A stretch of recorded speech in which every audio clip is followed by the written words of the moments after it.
e sempre antes que você for viajar. E por fim, não esquecer de ajustar a calibragem quando for rodar com mais passageiros e cargas no veículo. Agora, aquela dica para quem perdeu o manual do carro. A maioria dos fabricantes disponibilizam o manual para você baixar em PDF no próprio site deles. É só procurar na seção de serviços e manutenção. Se o teu carro já é meio velhinho, mais antigo, e você não encontrar o manual dele lá no site da montadora, é só você procurar no Google. Por exemplo, se você tem um Fusca, escreve lá, manual do proprietário do Fusca. Ou se você tem um Chevette, aí é a mesma coisa, manual do proprietário do Chevette. Com certeza você vai encontrar, porque tem diversos sites dedicados a assuntos técnicos que disponibilizam isso gratuitamente. Mas, se nada disso resolver, entra nesse site, calibragemdepneu.com.br. Lá é só você colocar os dados do seu carro e ele já te dá a informação correta da calibragem. Eu vou deixar o link aí na descrição e no comentário fixo, se você precisar.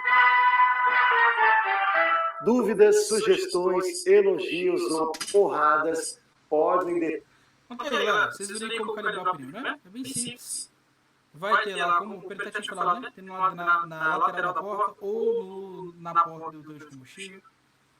Tá? A calibragem depende do modelo do seu carro, depende do seu pneu, do pneu de fábrica, né? Depende do peso. Carro mais pesado vai ter uma calibragem, carro mais leve é outra. Ele falou de calibrar no mínimo 15 dias, mas o correto é você calibrar toda semana. O correto é calibrar toda semana, tá bom? Acho que foi bem claro para todos, né? Balanceamento também é importante, professor. Balanceamento.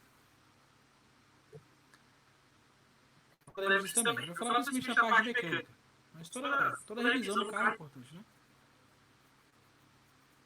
Mas a calibragem, para a chuva principalmente, a calibragem é muito importante. Beleza? Então, manter a calibragem correta. Faz muita diferença na hora de você se dirigir numa pista molhada, tá? Faz muita diferença. Aí ele fala, não, para manter, além de manter a calibragem correta, fala para aumentar a distância de segurança e não passar em grande poça d'água. É óbvio, né? É óbvio, se a aquaplanagem vem de pista molhada, é óbvio que você não passar em poça d'água vai ajudar. Isso é meio claro, mas enfim. Isso aqui ó, é uma forma de vocês recuperarem o controle do carro, tá? Caso você já tenha perdido o controle do carro, esse é um jeito de você recuperar o controle. Ele vai acionar somente o volante para a esquerda ou para a direita, né? Vocês vão entender como direito, assim, daqui a pouco, tá? Mas é desse jeito que você recupera o controle. E ele fala para não frear bruscamente, né? Se você der uma freada muito forte, você vai perder o controle de vez. Seu carro vai perder o controle de uma vez mesmo. Ó, esse vídeo aqui ele vai explicar um pouco mais sobre a aquaplanagem, vai dar uma explicação a mais aí de aquaplanagem. E principalmente, tá? Ele vai explicar essa questão de você escapar, se acionar o volante da esquerda para a direita, né? Ele vai mostrar como que vocês podem escapar da aquaplanagem, tá? Dá uma olhada aí. A aquaplanagem é um fenômeno desagradável, conhecido por muitos motoristas. Hoje você vai conhecer o teste feito na pista de vidro, que detecta a velocidade exata e em qual momento isso acontece no carro. Confira.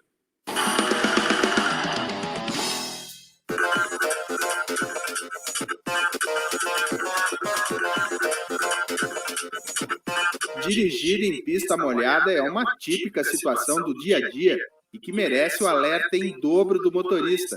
Nestas condições, o veículo pode passar por momentos nada agradáveis que podem colocar em risco a segurança. Exemplo disso é o fenômeno mais comum, conhecido como aquaplanagem, e que merece a devida explicação. A aquaplanagem é quando o pneu perde contato com o solo. Quando você passa numa superfície de água, uma poça, uma enxurrada, e o pneu com seu desenho, sua estrutura, não consegue tirar essa água de baixo. E o seu carro flutua, literalmente, sobre uma camada de água espessa. Um dos testes complementares para testar a eficiência do pneu no molhado é o uso de uma pista de vidro. Com ela, é possível registrar, por meio de uma câmera fotográfica de alta resolução, toda a trajetória da pegada que o pneu imprime numa pista molhada. E funciona assim. O carro passa por cima do vidro e logo abaixo, num abrigo subterrâneo, os engenheiros conseguem registrar toda a atuação do pneu durante a rodagem sobre a água. Aqui a gente mostra com imagens como essa área está se comportando naquela velocidade. Que dependendo do tipo de veículo, da distribuição de carga em cima, o pneu tem uma certa pegada diferente. Então os engenheiros conseguem trabalhar qual que é a melhor relação daquele pneu para aquele veículo. Os íncavos na banda de rodagem do pneu são de extrema importância para evitar a aquaplanagem, independente da velocidade do carro. Mas na pista de vidro fica claro como o contato com o chão diminui nas situações em que a velocidade é mais alta, pois a quantidade de água entre o pneu e o solo é maior e contribui para a perda de aderência com mais facilidade. E numa situação como essas, é muito importante saber o que deve ser feito. Caso aconteceu o efeito, tire o pé progressivamente do acelerador. Nunca freie, porque isso vai gerar um desequilíbrio no carro e com certeza você vai rodar. E lembre que o problema pode se intensificar se o pneu não estiver em boas condições e devidamente calibrado. Mas lembre também que mesmo com os pneus em ótimo estado, andar mais devagar é o melhor a se fazer em dias de chuva intensa.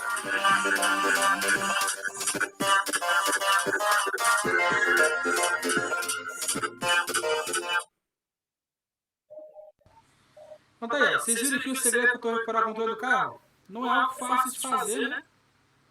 Não é algo fácil de fazer, mas tá aqui, ó. Deixa eu passar aqui pra frente. Ó, bem essa parte aqui, ó.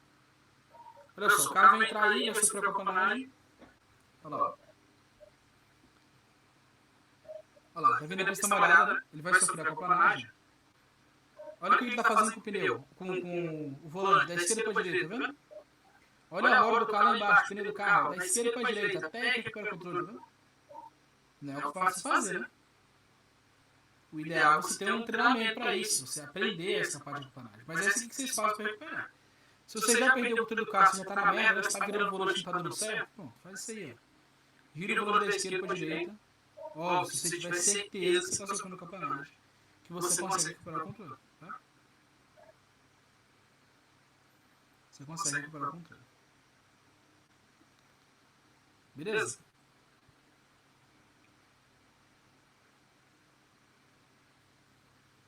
Então tá aí.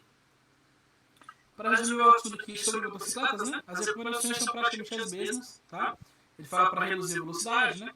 Para não usar pneus desgastados, é isso que a gente já viu aqui pro carro, né? As mesmas recomendações. Fala para manter a calibragem correta, né? Que a gente também viu, não passar em poça d'água, enfim. Meio difícil e perigoso, sim. É. A gente tem que saber o que tá fazendo. Aí vem aqui, ó. Dicas especificamente para motos, né? Ele fala para segurar a direção guidão firme com as duas mãos. Tá? Por que isso é tão importante assim? Principalmente na moto. Porque se você perder o controle da moto e a roda ali da frente, por exemplo, né? Virar, você não está segurando direito o guidão, você perde o controle e o guidão gira. Você vai ser jogado para fora da moto. Então a moto vai virar uma catapulta, né? Então você tem que segurar bem o volante, o volante, né? O guidão da moto para não ter esse risco do pneu virar, tá bom? E você ser jogado para fora da moto. Fala também, ó, para evitar aceleração forte, tá? Isso é uma coisa importante. A moto tem uma aceleração muito mais forte que a do carro, muito mais forte. Tanto que, ó, quando o semáforo está fechado, tá todo mundo parado ali no semáforo, as motos geralmente saem na frente quando o semáforo abre, né? O semáforo abre, as motos valem, né? Estão lá na frente, os carros estão ganhando velocidade aí, porque a aceleração da moto é maior. Elas ganham velocidade mais rápido. Só que se você der uma super, né, acelerada ali com o seu veículo sofrendo com a capanagem, você vai perder o controle mesmo de vez na moto. Tá? O mesmo vale para o freio, né? O mesmo que a gente viu para o carro. No carro você não pode dar um pisão no freio. O mesmo vale para a moto. As frenagens devem ser progressivas e coerentes. Então você tem que ir freando aos poucos a moto. Não pode apertar o freio da moto de uma vez, não. Tá? E aí ainda passa uma dica aqui, ó, que normalmente em pista seca a gente usa mais o freio da frente do que o freio de trás. Geralmente a gente usa mais o freio do pneu da frente do que o de trás. Com a pista molhada é o contrário. A gente usa mais o freio de trás do que o da frente, porque o pneu de trás, ele vem, vamos dizer que no rastro do pneu da frente, né? Então ele pega menos contato direto com a água, ele pega o caminho que o pneu da frente abre. Então normalmente em época de chuva é melhor você usar o freio traseiro. E aí, para quem não sabe, né, a moto você pode escolher qual pneu você vai usar, qual freio você vai usar, se é o freio do pneu da frente ou se é o freio do pneu de trás, tá? Vixe, Tem algumas motos eu sempre uso mais de trás, sem problema não. Não, assim, o mais recomendado é usar o freio da frente, mas não tem essa diferença toda, não. Beleza? Quando vocês aprenderem, vocês tiverem a sua primeira aula na autoescola, né? O teu instrutor provavelmente vai te ensinar a usar mais o freio dianteiro. É recomendado, mas não tem problema se usar mais o freio traseiro, não, tá? Eu tô olhando, viu, Valdemir? Eu tô olhando sempre. Eu não tô falando nada pra você ficar só, está tudo certinho, viu? Eu tô falando nada pra só, está tudo certo. Mas eu tô olhando. Sempre que eu passo um vídeo, eu volto aqui e vejo as fotos, né? Eu tô gravando a aula. Perfeito. Então, vamos lá. Olha esse vídeo aqui, ó. Ele passa um resumão assim, do que fazer na moto em época de chuva, né? Então esse assunto a gente está falando sobre a aquaplanagem, mas a gente está falando sobre climas ruins no geral. Então, a gente vai falar sobre enchente, por exemplo, aqui para frente, né? Vai falar sobre outros assuntos. Para moto especificamente, tá? Falando só de moto agora, esse vídeo aqui dá um bom resumo do que fazer quando tá chovendo, com pista molhada, o que você tem que ter cuidado, o que você tem que ficar de olho, tá? Mas como resumão assim, da matéria para moto, tá bom? Então, principalmente quem vai tirar a carteira de moto, né? Dá uma olhada aqui, isso são dicas pro dia a dia mesmo, né? Não é nem tanto para a prova, tá? Já começa. Não tem jeito. Se ela sair de frente, você vai pro chão. Quando dá falta de aderência devido à aquaplanagem, aí a moto pode ir para qualquer lado. É se livrar da moto e deixar pra lá. Essa é uma pista especial para testar a aderência do pneu no piso molhado. Aqui, os técnicos controlam o alagamento, porque essa chuva que está caindo agora não seria suficiente para provocar a aquaplanagem. Então, nós pedimos para alagar um trecho de 100 metros de extensão. A profundidade da lâmina d'água é de mais de 1 centímetro. E é aqui que a gente vai colocar a moto para rodar.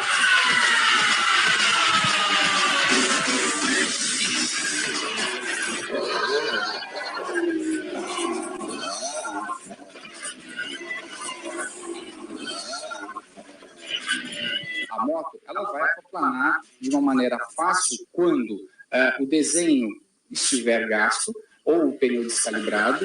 Atenção também na hora de fazer curvas com pista molhada.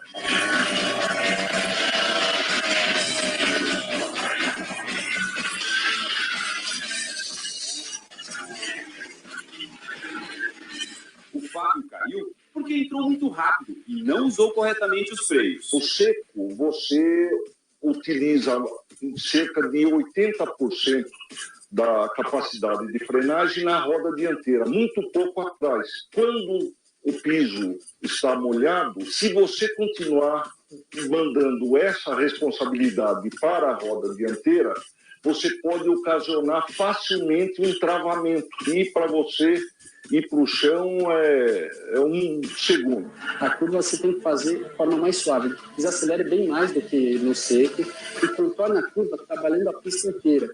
Não chega e inclina de uma vez, nada brusco. A água é implacável. Ela muda completamente a maneira de pilotar. A tocada tem que ser mais lenta, a maneira como se usa os freios é alterada, até o posicionamento do corpo é outro por causa da distribuição de peso. A primeira dica é reduzir a velocidade logo que caírem os primeiros pingos. Tira totalmente a mão, porque o que acontece? O asfalto, ele absorve, ele é poroso. Então, tudo que tem de terra, óleo, tudo que tem de sujeira misturado entra no asfalto. Então, começou a chover, o que acontece? Isso junta com a água, vem para a superfície e forma uma pasta. A perda de aderência é muito maior do que quando está aquela chuva forte que já está lavando o asfalto. Outra armadilha para quem está de moto são as faixas de sinalização.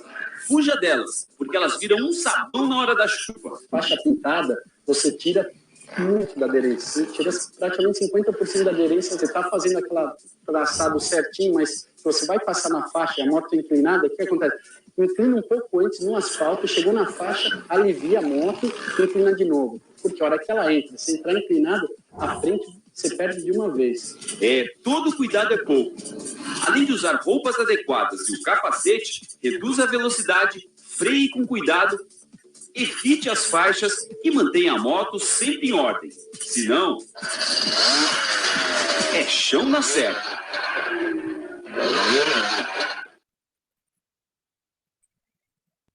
Tá aí, ó. Cada um ganha bem mesmo, né? Você para pra cair desse jeito aí. A luva dele é branca. A luva é branca, né? Eu acho que era mesmo, né? Cadê? O cara caindo aqui com as mãos? Cadê ele? Por que a luva dele? O que é ser branca? É que o pessoal falou que ele tá fazendo sem luva.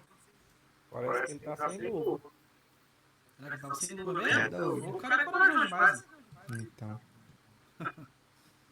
Vamos falar rapidinho aqui sobre enchente, galera. Não tem muito o que falar sobre enchente por dois motivos, tá? Primeiro, não cai muito na prova. Segundo, não é um problema que a gente enfrenta tanto por aqui. Provavelmente vocês até conhecem, né? Locais que quando chove assim fica com bastante água, né?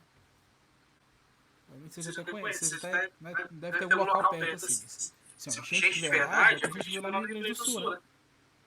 No ano passado, no retrasado, acho que no ano passado. Que é aquela enchente que leva o carro embora, que carrega pessoa, que cobre casa. Né? Isso daí é uma enchente de verdade. A gente tem feito isso tanto por aqui. Não é comum, né? Mas vamos lá. E falando assim, ó, a água pode cuidar porque a água pode esconder verdadeiras armadilhas. E aí dá o porquê. A água de enchente geralmente é uma água bem suja, uma água bem barrenta mesmo. Então tem que tomar cuidado, você não consegue enxergar por onde você está andando, por onde você está passando, né? Esse é o grande risco ali. Além de todos os outros, né? Esse é o do risco. Demora, mas quando ele faz isso, lá a enchente, né? Tá, como proceder? Não entre áreas alagadas, isso é meio óbvio, né? Se a área alagada é o problema, né? É claro que o ideal é você não entrar numa área alagada, você não entrar numa enchente. Fala para procurar um local seguro, né? Parar o veículo, fala para se orientar veículos maiores. Porque veículo maior, como ônibus, como caminhão, não fica parado em enchente. Né? Eles não ficam exatamente parados em enchente. E aí você vê a altura, você consegue ver a altura da água. Se tem um caminhão passando uma enchente, você consegue ver mais ou menos a altura, onde que está a água, né? Qual o caminho que ele está passando, você consegue se orientar por ele. E aí a dica, ó, aqui dali é para você não entrar na enchente, mas caso você entre na enchente, tá aí a dica, ó, antes de primeira marcha, com o motor acelerado, e não coloca outra marcha porque o motor pode apagar. Qual é o risco se o motor apagar? Aqui, ó. Se o motor apagar, ou se a água alcançar o filtro de água, ocorre caos trágico, ou seja, adeus motor. Você acaba com o motor do seu carro, você fica preso no meio da enchente com o seu carro, né? Sem sair do lugar, sem nem ligar, né? Então o perigo da enchente para o seu carro é você não deixar a água entrar no motor. Ou alcançar o filtro de água. Você tem que andar com o motor acelerado, né? Não pode andar com a água muito alta. Se a água estiver muito alta, ela vai alcançar o filtro de água e entrar no motor do mesmo jeito. Tá bom? Toma muito cuidado para você entrar assim, numa enchente com o carro, tá? Toma muito cuidado. Então eu teria que andar em alta RPM, é isso? Isso, exatamente. Com rotação lá no talo. É isso aí. Entendi. Primeira marcha com rotação alta. E não pode nem tirar o acelerador para controlar a rotação não, viu? Mantendo o acelerador. Você tem que diminuir um pouquinho que seja a rotação. Você só diminui de pé o acelerador, mas tem que manter o motor acelerado o tempo todo. Tá? Beleza? E ele fala para testar os freios, porque o freio do carro trabalha quente. Então pode ser que ele falhe depois que você sai de uma área alagada. E aí se isso acontecer, você pode dar umas boas pisadas no freio, viu? Meu pai fala que é para bombar o freio, né? Dar umas bombadas no freio, você pisar no freio, né? Pisar forte no freio algumas vezes. Até você ver que ele voltou a funcionar, tá?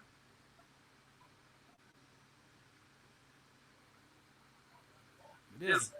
Suspensão sai pra fora, né? E moto na chuva é o vídeo que eu passei pra vocês, o aluno. É o vídeo. No enchente, tá? É a mesma coisa, né? Não entra em enchente com a moto, é a mesma recomendação. As dicas você passa no vídeo agora, né? Nunca faço isso no PG. Vamos lá. Vamos supor que deu merda agora, viu? Vamos supor que deu merda. Você entrou ali no meio da enchente, ó. O seu veículo não funciona mais.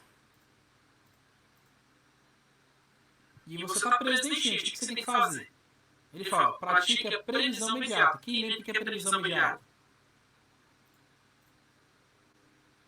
Mostrei para vocês hoje, né? Mostrei para vocês hoje. O que é a previsão imediata?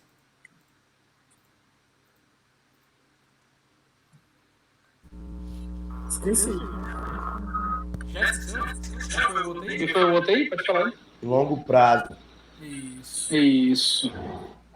Perfeito. Previsão de longo prazo. Previsão de longo prazo. teve gravado com a Leandra, pode falar isso, quiser. Desligou, né? É isso, tá? Preservar o longo prazo. Então a ideia é que você não vai sair no meio da enchente, né? Tomando decisão de qualquer jeito, assim, sem saber o que fazer. Não. Antes de você sair do seu carro, analise a situação, longo prazo. Então já imagina, para onde é que eu vou? Qual é o local seguro mais perto aqui? Qual o caminho que eu vou usar para seguir até lá? Qual risco pode acontecer? Isso é a previsão imediata, a longo prazo. Você vai imaginar todos os seus passos ali até você chegar no local seguro. Você não pode sair a dor de no meio de uma enchente, então você pode se ferrar. Né? Você pode tomar uma decisão errada ali, e enchente é perigoso. Vocês viram no sul, né? Enchente é perigoso. Enchente mata mesmo, te leva embora. Tá? O que você não pode fazer é ficar dentro do carro. Ele está falando aqui, com a água pressionando o assoalho, o carro pode flutuar e rodar. O primeiro risco de você ficar dentro do carro é você ser levado para a enchente junto com o teu carro, com tudo. Né? Outra coisa que ele falou, não suba no veículo, porque você pode ficar ilhado. Se a água subir demais, for muito forte, tu estiver preso em cima do seu carro, você vai ficar ilhado. Vai precisar de alguém vir te resgatar. Isso se você não for levado para a enchente, né? Outra coisa, ó, não espere demais para sair do carro. Não espere a água alcançar as janelas, justamente porque as portas ficam bloqueadas. A pressão da água lá fora, né? A força da água lá fora não vai deixar você abrir a porta do carro. Se eu estiver nessa situação, o que eu faço? Se a parte elétrica do seu carro estiver funcionando, abre o vidro e sai pela janela. Se a parte elétrica do seu carro não estiver funcionando mais, e for vidro elétrico, quebra o vidro e vai embora. Pô, como é que eu vou quebrar o vidro? Se você tiver força no pé, consegue quebrar os vidros da frente com os seus pés, tá? Mas você pode tirar o encosto do banco, o encosto de cabeça do banco, do motorista ou do passageiro, e tu consegue quebrar o vidro, tá? Você tira o encosto do banco, ele tem duas hastes de ferro, tá? Você consegue usar isso daí para quebrar o vidro. E não tem como acabar levando um choque, não? Não, com a parte dentro do carro não. Ah, entendi. Porque o que tem de elétrico no carro é uma voltagem muito baixa. O que tem na bateria é uma voltagem muito baixa. Não é o suficiente para te dar um choque assim não. Até porque o carro cercado de água, né? A eletricidade vai se espalhar na água ali, você não tem risco de você tomar um choque assim não. Do carro, pelo menos não. E fora do veículo, ó, fala para tomar cuidado para não cair no buraco, é o que o Eduardo falou, né? Se tiver buraco na pista de areia, então tomar cuidado. E aí o que você pode fazer? Você pode sair arrastando o pé, ao invés de você sair pisando, né? Porque aí arrastando o pé, antes de você pisar de uma vez no buraco, você vai sentir ele. Aí você pode controlar melhor, né? Fala para procurar abrir um lugar alto mais seguro. E aí um ponto importante, ó, seja prático e não tente pancar o erro. Não está falando que você não pode ajudar alguém, não tá falando isso. Tá falando assim, se tiver uma pessoa e precisa de ajuda, né? Deixa ela e vai embora. Não é isso. Não é isso. O que ele tá falando aí, ó, é pra você ser prático. Então não acho que você vai levar a donzela de defesa nos braços que tu vai encarar a enchente aí. Que não é bem assim que funciona. Seja prático. Se tem alguém precisando de ajuda e você pode ajudar essa pessoa, faça isso de um jeito que seja prático, um jeito que vocês dois consigam sair dali, né? E chegar no local de segurança. Do jeito mais fácil possível. Tá bom? E é isso, tá? Sobre enchente é isso daí. Eu falei, tem um que acrescentar. Tomar cuidado, não entrar na enchente. E se você entrar, né? Se acontecer que você entrar, fazer um curso para você sair o quanto antes, né? Mesmo que você tenha que deixar seu carro para trás. Sair o quanto antes para tu não se mover, não ser levado para enchente, não se mover numa situação pior, né? Beleza?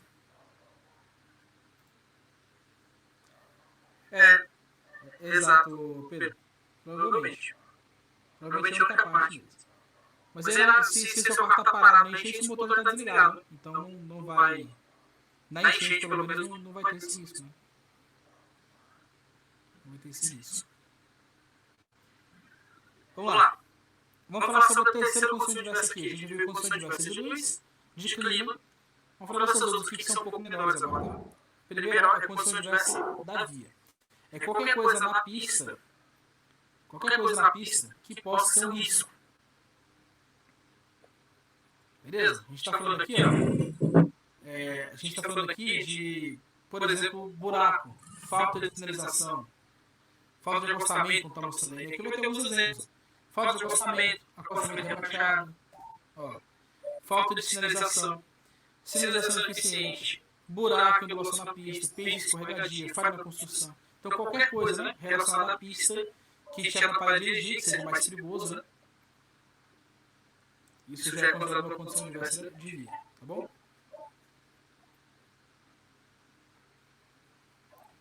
Beleza? Olha só, quando a gente pensa na condição adversa de via, a primeira coisa que vem na nossa cabeça geralmente vai ser buraco, né? Pensei numa pista ruim, uma pista horrível para você dirigir. A primeira coisa que vai vir na tua cabeça, provavelmente, vai ser uma pista cheia de buraco. Agora, quando a gente fala de segurança, né, qual é a pista aí que é perigosa de você dirigir? O maior problema não vai ser buraco, tá? Vai ser falta de sinalização. Uma pista mal sinalizada, ela se torna muito perigosa. Muito perigosa. E aí vocês vão entender o porquê. Olha só. Dá uma olhada nesse vídeo. Esse vídeo aqui não tem áudio mesmo, tá? Eu quero que vocês prestem bastante atenção na pista, porque eu quero que vocês analisem tudo que podia melhorar nessa pista. O que está faltando nessa pista.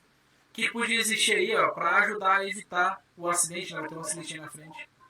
Vocês vão fazer o papel de um engenheiro de trânsito aqui, né?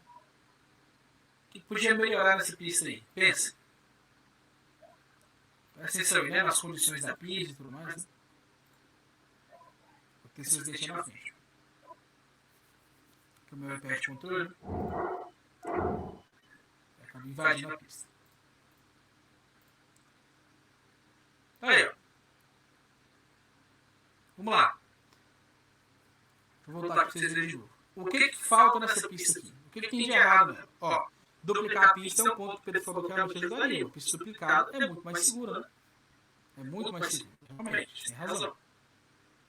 O Pedro falou, Francisco também, né? O limite de velocidade. Isso, ó, excelente. Vocês viram que não tem nenhuma placa aqui de velocidade máxima, né? Mas nesse trecho que a gente não tem, né? É um caso. Placa de velocidade. Sim, uma faixa exclusiva para caminhão, né? Para ônibus, para veículo maior, né? Principalmente para caminhão nesse caso. Divulgar que tem bastante caminhão, né? No começo do vídeo mesmo mostra 2 caminhões parados, mas esses 2 aqui andando, né? Realmente. Sinalização, beleza, mas que tipo de sinalização? Que tipo de placa o aluno precisa ter nessa pista aqui? Pensa aí. Placa de... Atenção, curva perigosa à esquerda. Diminui a velocidade. Exato, uma placa de na curva, né? O Guilherme falou também, muito bem. Placa de curva, uma das coisas. O que mais? Pensa aí. Nesse trecho mesmo tem um problema. Nesse trecho tem um problema. Placa de velocidade de curva, né? Exatamente. Nesse ponto tem um problema. Exato, pista molhada, muito bem, Luan. Esse daí é o principal problema da pista. Pô, ela tá molhada, assim, a pista não pode ter esse acúmulo de água, tem que ser capaz de escoar a água da chuva. Não pode ficar essa água acumulada aí, não. A água tá tão acumulada aí, ó, que chega a estar refletindo, né? Os carros ali da pista. Ela tá muito lisa, tá escorregadia, exato, Pedro. Não pode ser assim, né? Placa de freio ultrapassar, muito bem. Ó, cadê o acostamento aí dessa parte da pista? Se um desses carros aí parece ser uma ponte, um morro ali, tudo bem, né? Mas assim, independente disso, tem que ter um acostamento, tem que ter uma zona de escape. E aí, cadê, né? Cadê a zona de escape aí dessa pista? Não tem? Chega tá brilhando, pois é. Só que sabe qual é a questão? Se a gente for ver essa pista desde o começo, ela não tem buraco nenhum, você percebeu? O asfalto tá liso até demais, né? Tem buraco nenhum. Essa é uma pista que o pessoal olha pra ela e recomenda pros outros até. Só olha essa pista e fala, caramba, ó, que é uma pista que tá boa, viu? Pode andar por ela lá, se você estiver passando ali, pode passar por ela que a pista tá boa, viu? O asfalto tá bom, tá liso, até pra pisar um pouquinho mais. Aí eu pergunto pra vocês, dá pra você andar um pouquinho mais rápido nessa pista? Olha o tanto de defeito que vocês viram. E assim, a gente tá falando de pessoas, eu me incluo nisso, tá? Que a gente não é engenheiro de trânsito, a gente não sabe exatamente. Eu até estudei as normas lá de sinalização da pista, né? O manual, né? O manual de sinalização de trânsito brasileiro. Vou mostrar pra vocês depois, inclusive. Mas assim, a gente não é especialista no assunto. E a gente conseguiu ver vários defeitos nessa pista. É uma pista muito mal sinalizada. E por que isso é tão perigoso? Por que isso é tão sério? Olha só. A ideia da sinalização da pista é evitar que o ser humano cometa merda. Ele cometa um erro. Se a gente fosse apontar o culpado desse acidente aqui, o culpado seria, obviamente, o motorista desse caminhão aqui, né? Obviamente, o culpado pelo acidente é esse cara aqui, pô. É óbvio. Porque ele estava vindo rápido demais, numa curva, numa pista toda molhada, sem noção total, né? Sem noção total. É claro que é culpa dele. Mas ele tá... A sinalização é justamente para evitar que motoristas como esse cara aí cometam merda no trânsito, cometam erros no trânsito. E aí pensa, para evitar que esse cara estivesse rápido demais nessa curva, o que podia ter nessa pista?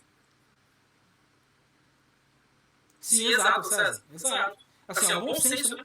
Ó, todo mundo deveria ter o bom senso, assim. É meio óbvio que nessa vez não dá pra você andar rápido demais. Olha como é que ela tá, né, escorregadia, olha essa curva. É meio óbvio que não dá pra pessoa andar rápido. Mas a questão é que não dá pra gente confiar que todo mundo vai ter esse bom senso. Entendeu? Não dá pra gente confiar que os motoristas vão ter esse bom senso. Não dá. É justamente por isso que existe a sinalização. Pensei, o que podia ter aí pra fazer esse cara de velocidade? Talvez, Luan, realmente pode ter acontecido. Realmente pode ter sido, mas a gente não tem essa informação, né?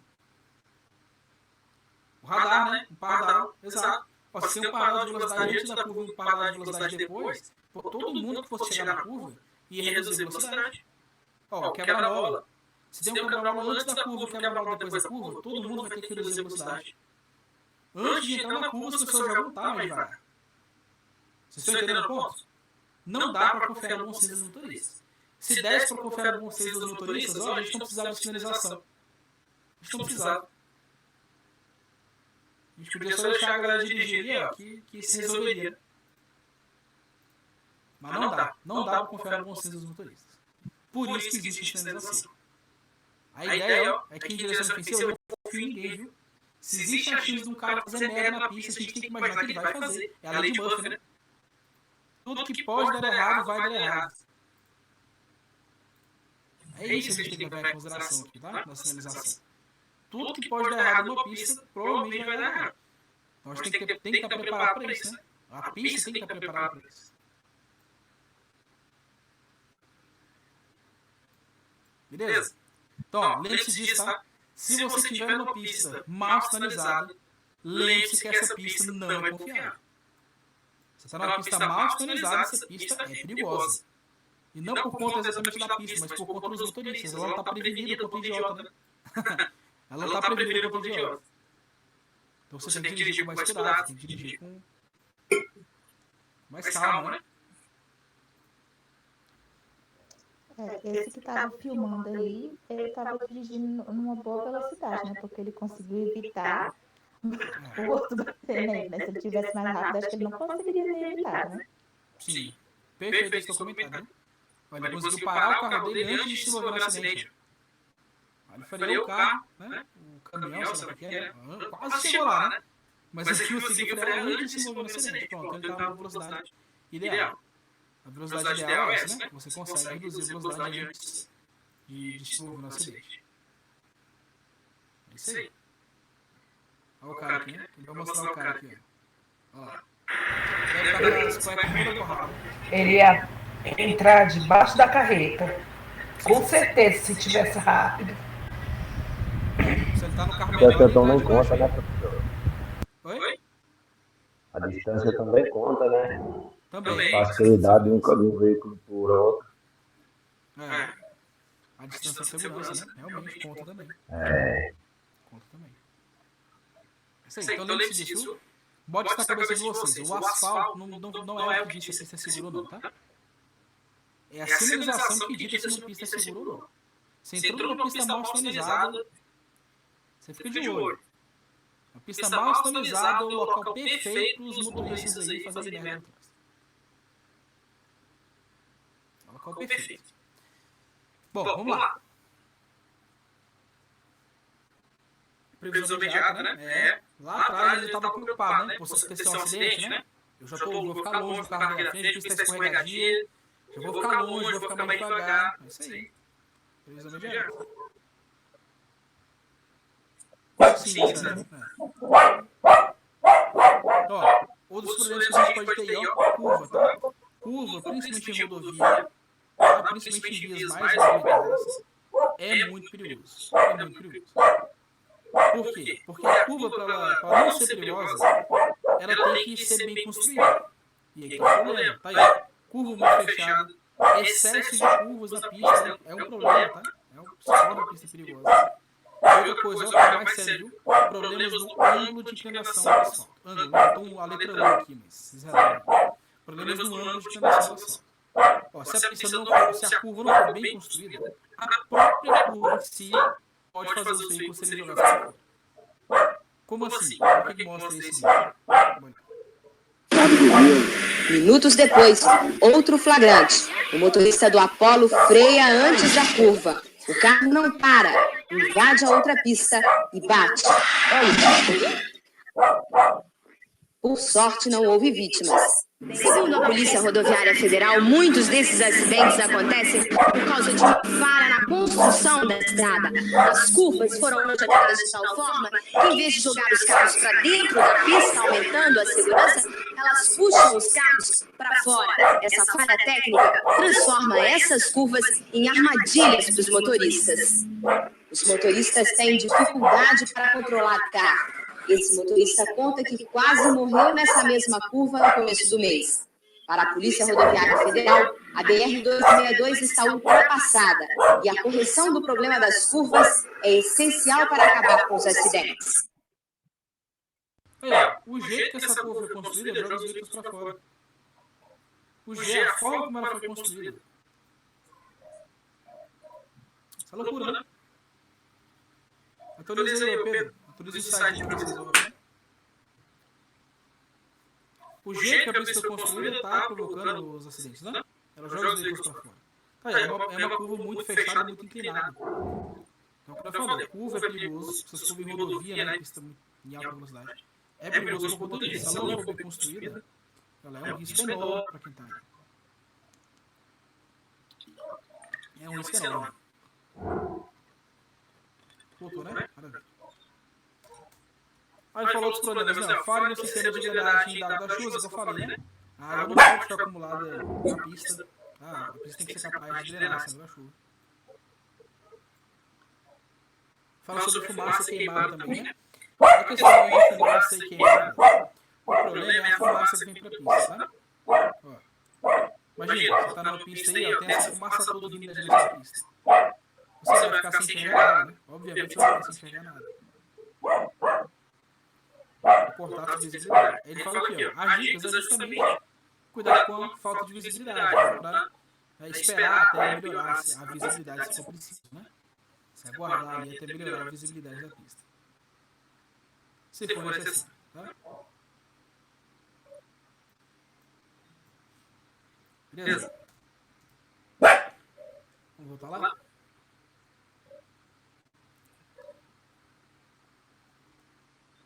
Certo, olha só.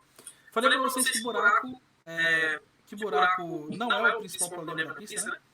Mas ainda é um problema, tá? Não deixa de ser um problema. Qual que é o problema aqui para buraco na pista? Dá uma olhada.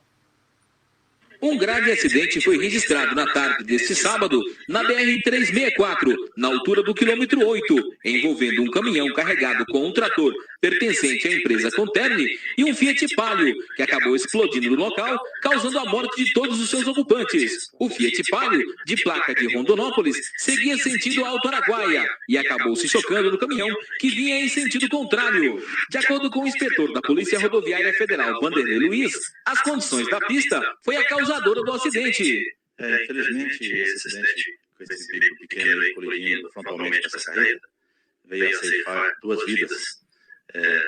Pessoas jovens, como vocês viram aí, uma inclusive sendo o corpo todo queimado.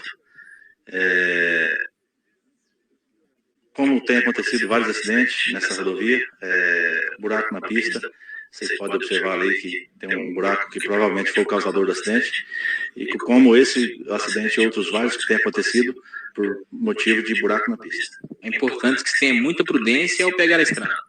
Positivo. A rodovia, eu sempre falo, a gente trabalha orientando os usuários, e a gente vê muita barbaridade.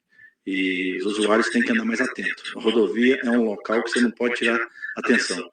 E devagar, pista com buraco, do nada aparece um buraco na pista, você vai tirar e perde o controle, ou alguém faça isso de frente com você e não tem como evitar. A cautela, o cuidado, pista esburacada com chuva, o perigo é dobrar. O congestionamento na BR-364 chegou a mais de 30 quilômetros nos dois sentidos. O trânsito se normalizou por volta das 17. Aí, ó. Esse é o problema de buraco, não é o buraco em si. Claro, se passar no buraco ali, ele pode, né, danificar o pneu do seu carro, né? Isso aí realmente pode acontecer. Mas o grande problema de buraco é o que vocês viram aí, ó. É a pessoa tentar desviar e acabar perdendo o controle, tá? Vocês vêm em alta velocidade, é perigoso. Se as pessoas viram o buraco ali na hora, né, vira o volante de uma vez e tentar escapar. Esse aí é o perigo, esse é o risco, né? Esse é o risco, tá? Mas no geral, né? Buraco, você não vai ser uma dor de cabeça tão grande nas pistas. Até porque pistas tem muito buraco, é muito buracado. Geralmente os carros usam mais devagar. Justamente por causa do buraco. Não é o principal problema. O principal problema é a falta de sinalização. Tá? Vamos lá. Acesse a velocidade de acordo com as condições da via, do veículo, da carga, do tempo e do trânsito. Você não pode pensar na velocidade do seu veículo só levando em conta o que está na placa o que está na placa ali, né? O que está na sinalização. Às vezes a pista está dizendo que você pode dar 80 por hora. Mas por outras condições, né? Como por exemplo chuva, como o seu veículo não está muito bom ou o seu veículo está muito pesado. Essas coisas aí pode fazer você ter que diminuir a velocidade do carro. Então a regra, no geral, é você usar, né, o bom senso, né? Você olhar para a pista e pensar, caramba, será que dá para andar mais aqui mesmo? Será que não é melhor andar mais devagar? Você usar esse bom senso. Você usar o bom senso, certo? Outra coisa importante, ó, ele fala, não obstrua a marcha normal dos veículos. O que é esse não obstruir a marcha normal dos veículos? Ó, se está todo mundo a 80 numa pista, você não pode dar essa pista a 40 por hora. Isso é obstruir a marcha normal dos veículos, né? Está todo mundo a 80 ali, ó, está a marcha 80 por hora, aí você bem devagar na frente dele. Não pode fazer isso. Você pode causar um acidente, uma batida traseira, frontal do veículo. Você não pode fazer. Tá?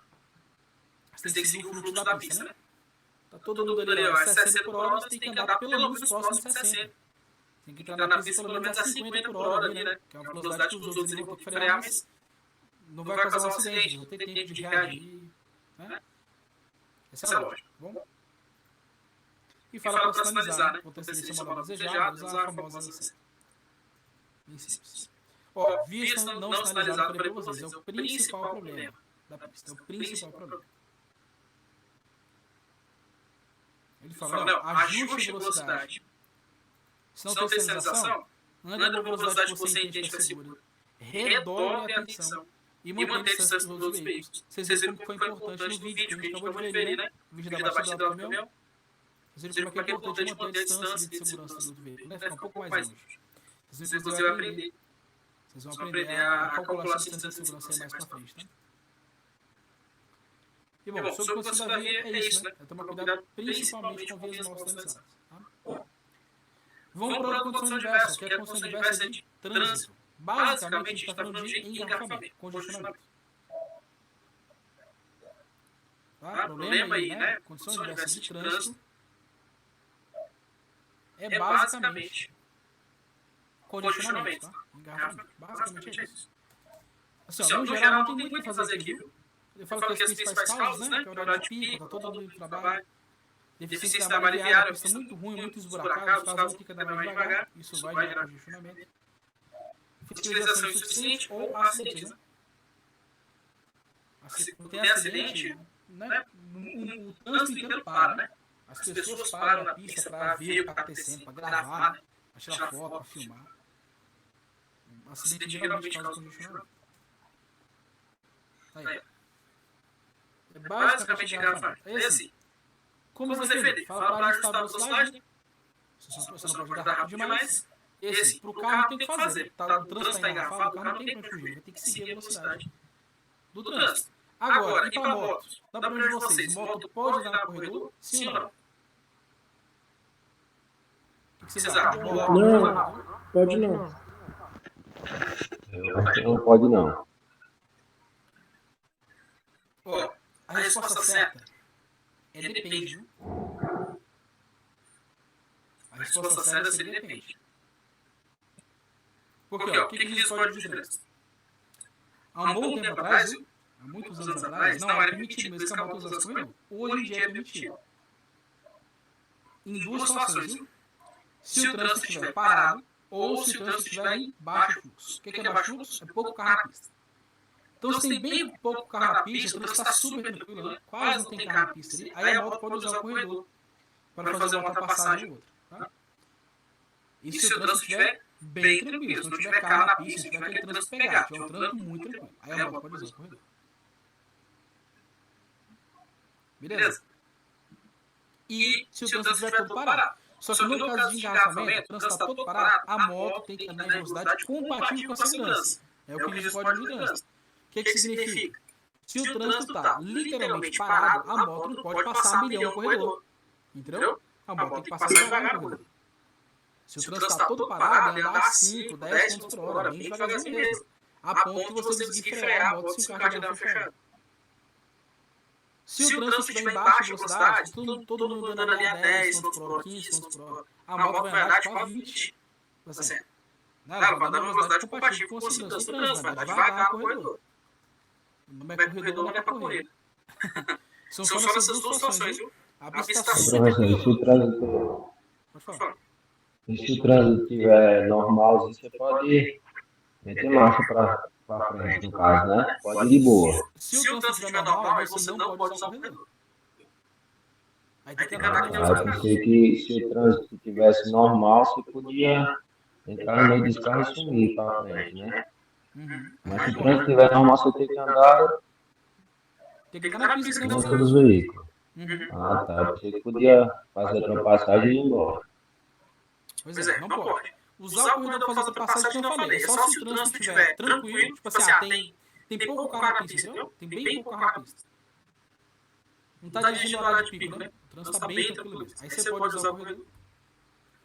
Ou se o trânsito estiver parado. Do contrário, tem que andar que nem o carro na pista mesmo. Tem vezes em São Paulo que já tem a marca certa para andar em corredor. Pois é. Tem mesmo. Tem algumas vezes, inclusive, que eles liberam, tem algumas pistas, né? Em Goiânia isso é muito comum. Eles liberam uma pista exclusiva para ônibus, para a moto andar. Eles permitem que moto ande, né? Naquelas pistas que são exclusivas para ônibus. Justamente para que elas não fiquem no corredor, né? Algumas pistas, não sei se em Brasília isso é normal, mas em Goiânia é normal. Eu já vi uma faixa vermelha que era própria para moto. Para moto, pois é. Acontece isso. Isso acontece isso. Bom, vamos lá. Aqui, né? Quase pulei. Ele também fala para procurar caminho alternativo. Eu dou uma dica para vocês. Essa questão aí de procurar caminho alternativo, uma coisa que ajuda muito é aplicativo, tá? Então, ó, tem um aplicativo do... Tem um aplicativo do Waze, por exemplo. Ele é um GPS, né? Ele é um GPS. E ele é muito bom porque ele indica para você justamente como alternativo. Se ele detecta que tem um engarrafamento ali na frente, aí ele já vai usar para você, um caminho para você desviar, para você escapar do engarrafamento. Ó, já aconteceu comigo, eu estava indo buscar minha esposa no trabalho, quando eu trabalhava nesse hospital que tem Águas Claras, esse hospital novo que tem lá. E aí eu buscava lá de vez em quando o serviço, a gente ia lá consultar, e como que eu já conhecia. Eu já ia para o hospital de boa. Mas aí toda vez que eu vou, coloco o Waze, né? Justamente para escapar de congestionamento. Aí o que acontece? No dia que eu fui, buscar ela lá, a entrada de Águas Claras estava toda engarrafada. E aí o Waze indicou para mim o caminho por dentro do estacionamento. Eu falei, caramba, o Waze vai me levar, né? Eu segui. Eu passei por dentro do estacionamento de uma faculdade. Saí do outro lado, já dentro de Águas Claras, escapei de todo o engarrafamento, com um caminho que eu nem fazia ideia que eu podia passar. Quanto que eu ia imaginar que eu ia poder entrar no estacionamento e sair do outro lado do engarrafamento, né? Mas deu certo, me ajudou a escapar do engarrafamento. Então essa é a ideia, viu? Eu recomendo que vocês usem, tá? Mesmo para locais que você já conhece. Os passageiros de pista, ele avisa mesmo. A gente tem tem buraco na pista, né? Ele avisa tudo. Ele é muito bom, viu? Muito bom. Recomendo que vocês usem mesmo quando você estiver dirigindo para o local que você já conhece. Tá? Falar para manter distância segura entre os veículos e evitar o crítico, aquilo que eu já comentei. Né? Você pode escolher o horário que você vai sair de casa, não sai no horário que o trânsito está todo engarrafado. Né? Escolha sair no local, escolha sair no período mais tranquilo. Bom, a gente chegou na quinta condição diversa, e o que acontece? Como eu disse para vocês, né, nós temos 8 condições diversas, né? São 8. Aqui no slide só tem 6, tem condições diversas do veículo, mais na frente tem a condição diversa do condutor. E termina lá. Fica faltando 2 condições diversas. Então o que a gente vai fazer? A gente vai ver um vídeo aqui, ó, que ele fala dessas 2 condições diversas aí, né? Aqui, ó, esse daqui. E a pergunta é como... Ele vai mostrar as 2 condições diversas que falam, que é a de passageiro e a de cargas, que é o que não tem no slide. Essas 2 não tem no slide. E aí, como ele já fala também de condição diversa de veículo de motorista, eu vou aproveitar o embalo e vou passar ali, vocês vão ver essas últimas 4 condições diversas aqui. Depois do vídeo, a gente vai voltar em condições diversas de motorista, porque é um assunto importante para a prova de vocês. Então, além do vídeo, eu vou explicar algumas coisas para vocês no slide, especificamente de condições diversas do motorista. Mas as outras condições diversas que são mais simples, né? Está faltando no slide, eu vou passar o vídeo para vocês, viu? É um vídeo um pouco maior, que eu falei, né? Esses vídeos aqui um pouco maiores eu passo por falta do coisa no slide. Tá? Quando tem um assunto que não existe no slide, não tem para explicar para vocês, aí eu passo o vídeo para vocês terem que anotar. Aqui eu mostro as coisas na tela para vocês anotarem e tudo mais. Tá bom? Se vocês tiverem dúvidas, né? Vocês podem falar que tira as dúvidas depois do vídeo, tá bom? Mas no geral é um vídeo bem simples, né? É um conteúdo bem simples de entender. E depois a gente volta a condição diversa do motorista, tá? Vamos lá, uma olhada. Como eu faço para passar a prova do Detran? E cá sou eu, gente, mais uma vez aí com vocês, como que vocês estão, turma? Então, no vídeo de hoje nós vamos abordar aí o 3º módulo de direção defensiva. Caso você tenha perdido o primeiro e o 2º módulo, estou deixando o card aqui para vocês assistirem a aula, então não perca, para você não perder esses detalhes e se dar super bem na sua prova do Detran. Então, hoje a gente começa aí com a videoaula falando do quê? De condições diversas, de veículo, motorista, passageiros e cargas. Vamos lá então, turma, porque eu estou aqui para ajudar vocês, beleza? Vamos lá. Então vamos lá, gente. Vamos começar com essa saga aí, para finalizar as condições diversas. Então, só para lembrar, nós vimos aí na aula anterior as condições adversas sobre luz, tempo, via e trânsito. Dá uma olhadinha lá, gente, que você vai se dar bem na sua prova, tá? Hoje, quais são as condições adversas que nós vamos ver? Vai acompanhando aí comigo. Veículo, motorista, passageiros e cargas. Bem rápida a aula hoje, bem rápida mesmo, porque vocês já vão ter a compreensão das condições adversas anteriores. Então, vamos lá. Vou começar aí com vocês hoje falando já direto sobre uma pergunta. Ofuscamento é considerado uma condição adversa D? Vou deixar 4 alternativas aí, vou te dar a resposta no final. Não sai daí que você vai entender. Isso daí é questão de prova, tanto aqui no estado de São Paulo, Minas Gerais, Paraná. São esses 3 aí que eu faço bastante simulado, tá? Então, ó, ofuscamento é considerado uma condição adversa D. Letra A, trânsito. Letra B, tempo. Letra C, motorista. Letra D, luz.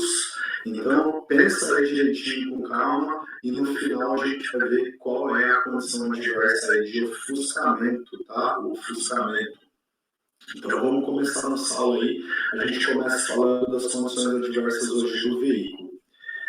Antes disso, só para dar uma relembrada, olha só, condições adversas são todos aqueles fatores que podem prejudicar no seu real desempenho no ato de dirigir. Lembra disso, ó. Vou deixar um marcadinho aqui para vocês mais uma vez. Isso eu falei no 2º módulo.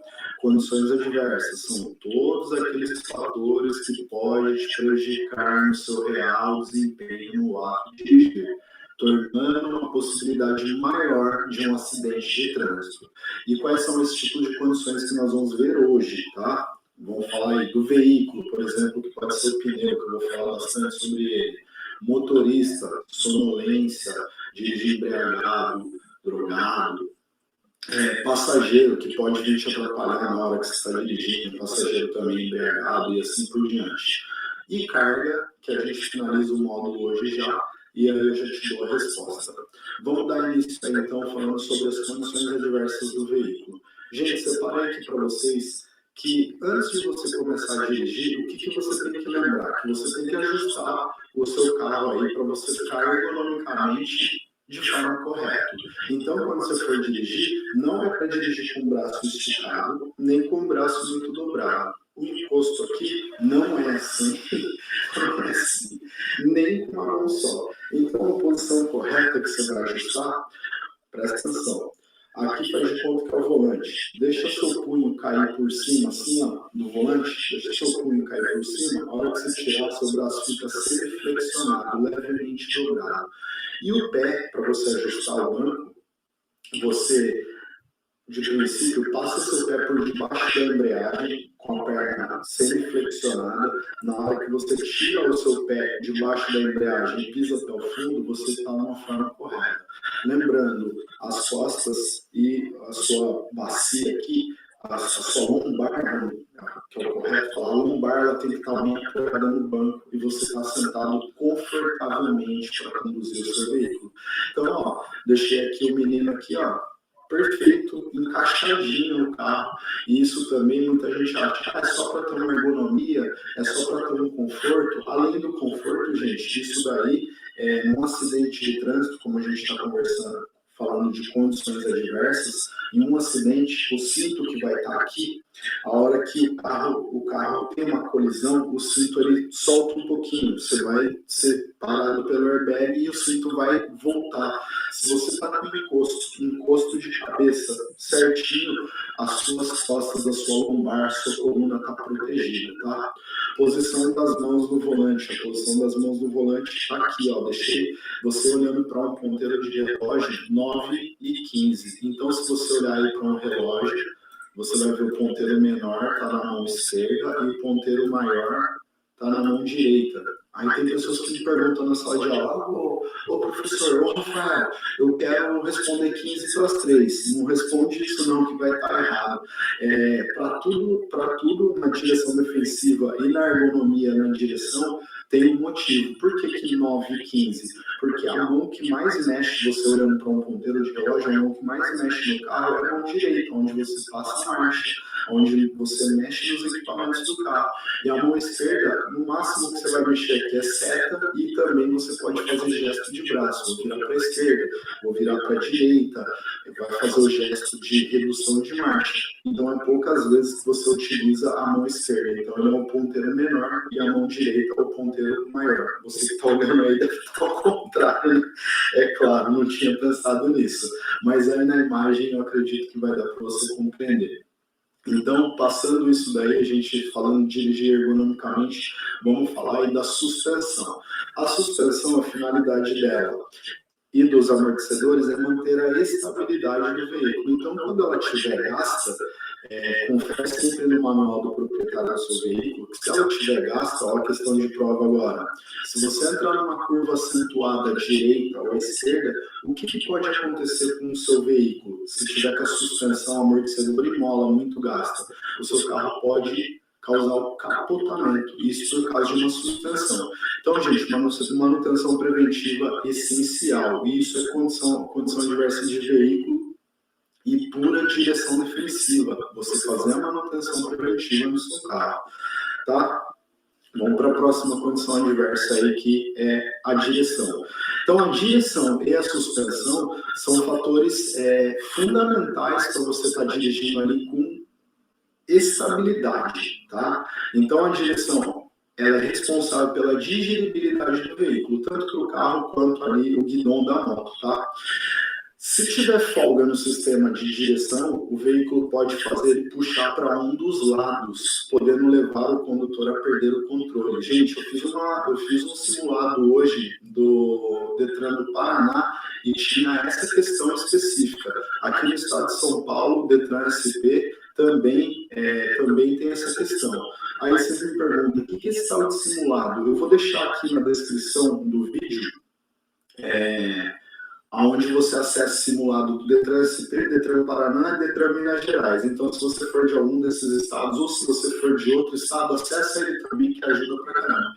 E quanto mais simulados você fizer, melhor você fica a passar na prova do Detran, ok? Então, em direção a isso. Se um dia vocês dirigirem uma Kombi, você vai ver que é difícil. Kombi antiga, você vê, ou se você não dirigir, presta atenção no motorista que está dirigindo uma Kombi. Ele toda hora ele está aqui assim com o volante, porque a Kombi, não sei o que fizeram com ela, que a maioria das Kombis tem uma folga no volante, que é inevitável você não estar dirigindo assim. As Kombis mais antigas, para você fazer uma curva, você gira o volante e o carro continua reto. E depois dá meia volta que o carro começa a virar. Então, se quando você estiver habilitado for conduzir uma Kombi, lembra disso, hein? Olha lá. Vamos para as condições adversas do pneu. Gente, o pneu tem bastante coisa para falar. Uma delas, antes de eu começar a falar, ele tem três funções importantes. Impulsionar, frear e manter a dirigibilidade do veículo. Então, não sei se vocês lembram que a gente falou em aquaplanagem, que o pneu ele deve ter os sucos do pneu, no mínimo com 1,6 milímetros de profundidade. Isso é questão de mecânica e também direção defensiva. Então, ó, isso daqui que eu mostrei para vocês é um indicador de desgaste. Essas bolinhas que eu deixei marcado aqui é o indicador de desgaste. Se ela estiver encostando no chão, igual esse pneu aqui tá ridículo que eu coloquei. Mas se ele estiver encostando assim, ó, no chão, já é o ponto de você trocar. Isso daqui tá horroroso, né? Então, o policial, o que ele pode já fazer com o pneu desse? Parar, autuar, artigo 230, ele vai falar que seu pneu está em mau estado de conservação e retenção do veículo até você sanar a irregularidade. Ok?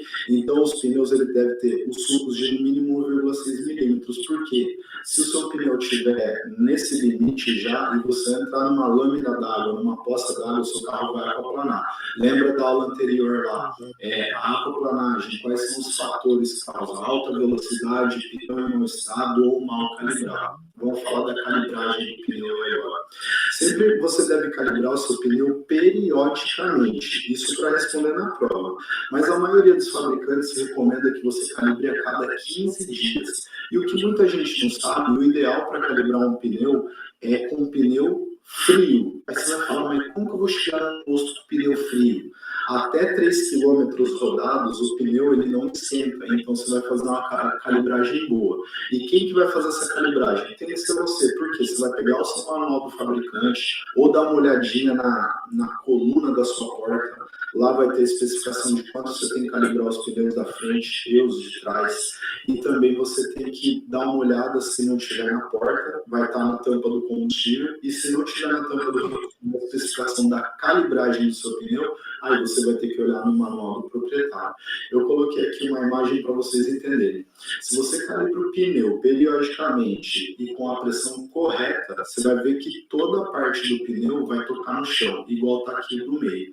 Se você calibra com excesso, o seu pneu vai encostar só a parte do meio, o que vai ter um desgaste que vai causar o que aí?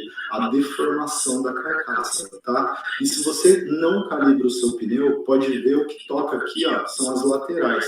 Isso às vezes aparece como questão de prova também, tá, gente? Ideal. Se você calibra o pneu com excesso, aonde ele vai gastar mais? Com excesso de calibragem, você vai responder que é no meio do pneu. Então é importante você saber sobre a calibragem dos seus pneus. Se você não calibra e causa deformação da carcaça, isso daí pode tirar a estabilidade do seu veículo também, ok? O pneu, você vai fazer o rodízio dele aí periodicamente. E o que é o rodízio? Você pegar os pneus de trás e colocar na frente, os da frente vai lá atrás. Isso aí, determinando o fabricante, determina de quanto em quanto tempo você vai fazer isso. Então, por isso que é importante você ter sempre em mãos o manual do proprietário, ok? Dimensões irregulares. Eu coloquei 2 veículos aqui, 2 naves, né? Não dá nem para chamar de veículo.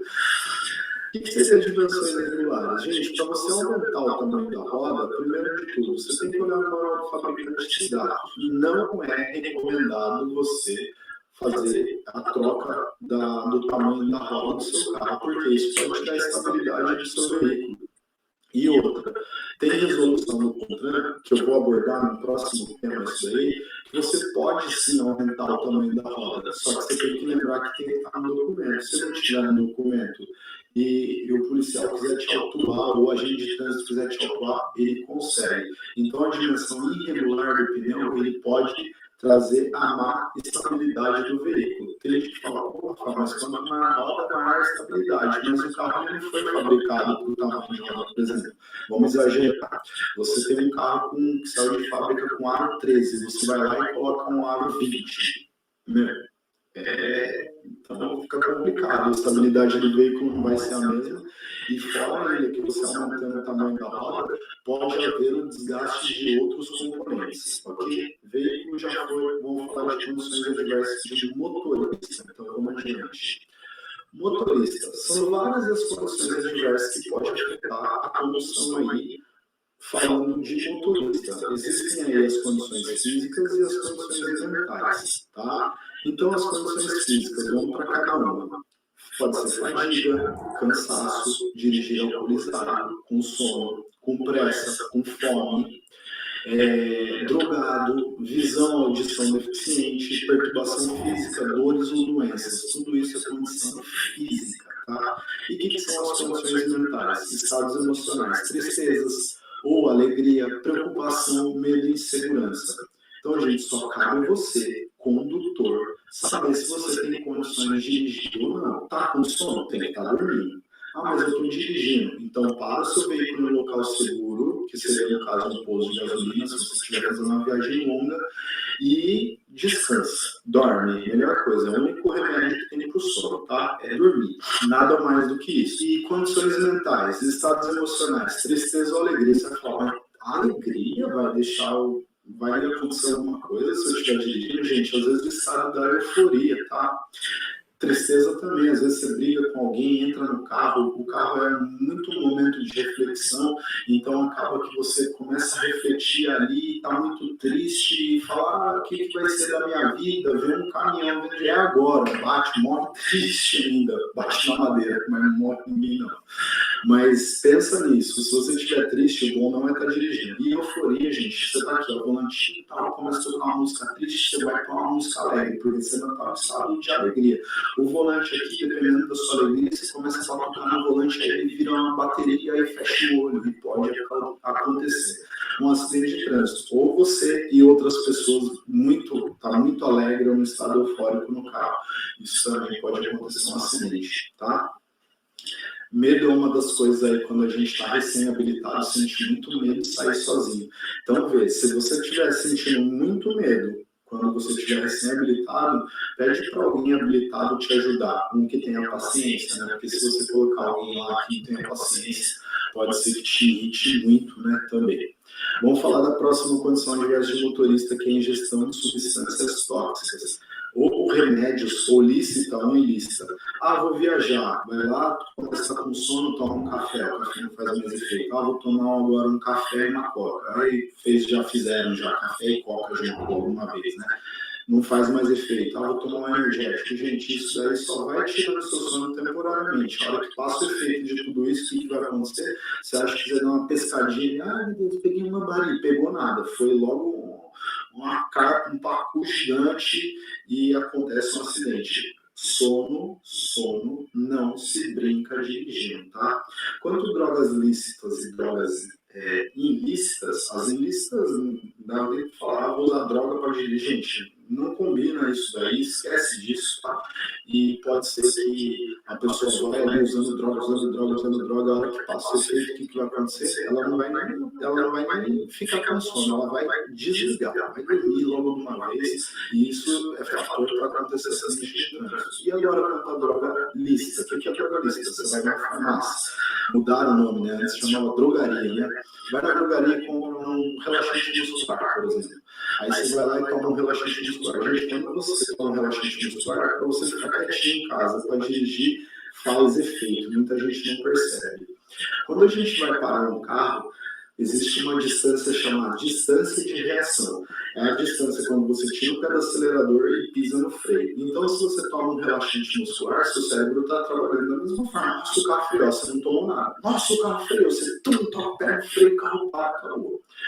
Então, foi a reação do seu cérebro mandando lá para o seu pé. Agora, quando você toma um relaxante muscular, o que acontece? Sua mente trabalha da mesma forma. Nossa, o carro freou. E seu corpo está como?